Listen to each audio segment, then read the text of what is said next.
the community really showed up at these activities. We had merchants helping out with the activities. We had individual donors. We had a lot of defense attorneys as sponsors of Victims' Rights Week, and especially the Fun Room. And one of the largest sponsors year in and year out was former prosecutor and honorable defense attorney Stephen Rocket Rosen. He had an office in Houston initially. In the last, I'd say, decade or so of his practice, he moved his office just 2 blocks away from the Travis building and just a mile away from our current Justice Center. And Rocket was a great prosecutor. Rocket never lost sight of his job, whether as a prosecutor or as a defense attorney. He never was impassionate. He was always a passionate advocate, regardless of the side he was on. But he never tried to pull the wool over anyone's eyes. And in his heart of hearts, he really believed if the guy was innocent, that he was innocent, worked hard, and he worked just as hard for the guilty because they are deserving of a vigorous and honest defense. But I don't believe he ever pulled a fast one. He never put on fabricated evidence. I don't think he ever put on anybody on the witness stand that he thought was lying. He was board certified in criminal law.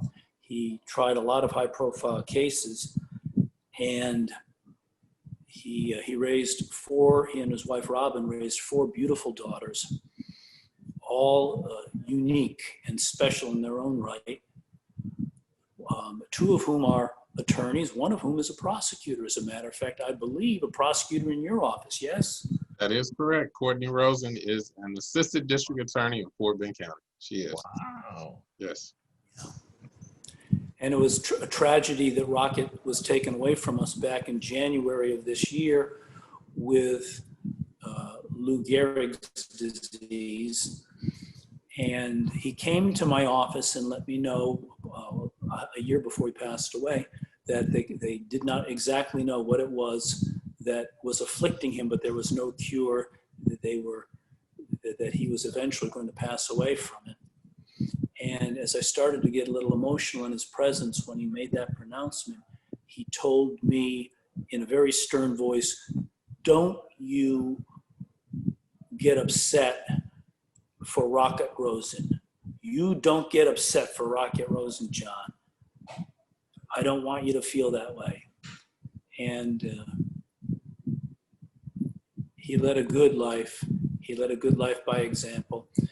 Again, he was with Gil, playing basketball with him just prior to Gil leaving the building and being shot in the parking lot.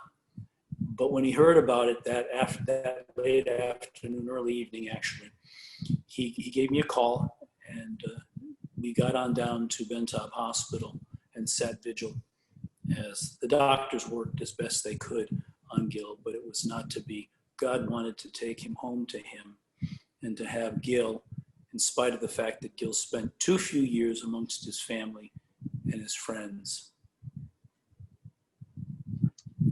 Great words, John. And I know how much both of these men meant to you and how close you were to both of them.